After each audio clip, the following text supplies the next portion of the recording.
tutti, sono Andrea Cesaro ed oggi prepareremo qualcosa di speciale con la patata del cuore veneto. Partiamo con la ricetta.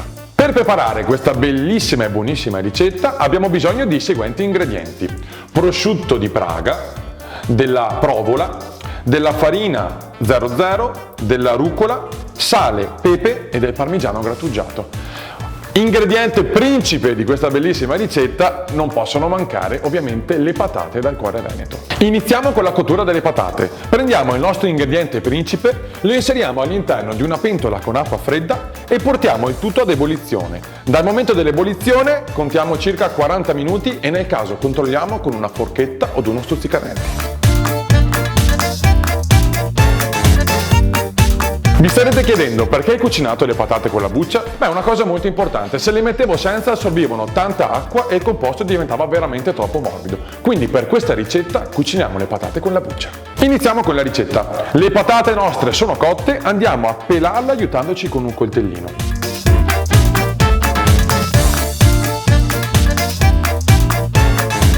Iniziamo a schiacciare le patate e se a casa non avete uno schiacciapatate, beh, utilizzate una forchetta. Dite che è difficile? Beh, guardate con me.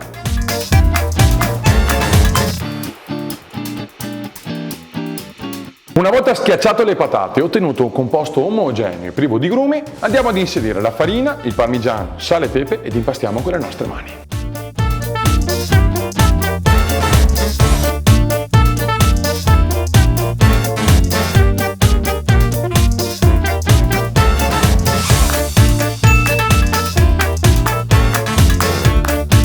Una volta ottenuto un composto omogeneo, guardate che meraviglia, ci mettiamo sopra il nostro tavolo leggermente infarinato e con il mattarello andiamo a creare un bel cerchio dello spessore di circa 3-4 mm.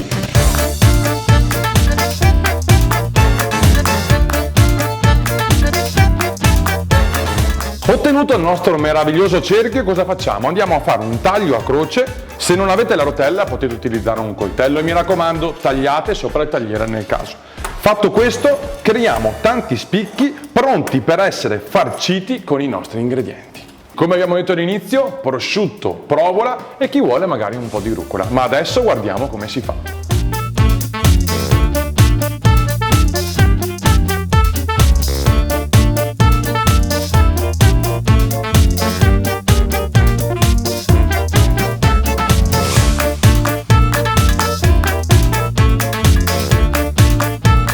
Una volta pronti i nostri bellissimi cornetti andiamo a ungerli con un po' di olio extravergine di oliva, in questo modo faranno una bella crosticina. La scelta di metterli in forno è per renderli più salutari, ma se volete potete anche friggerli e mi raccomando usate olio buono. Adesso li inforniamo a 180 gradi per circa 20 minuti.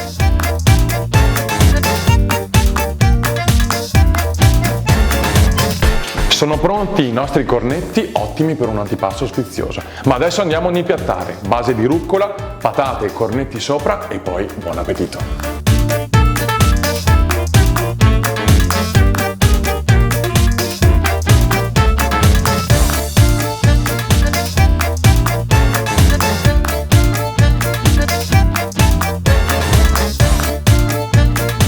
È pronto il nostro antipasto preparato con le patate prodotte tra le province di Verona, Vicenza e Padova, quindi nel cuore veneto.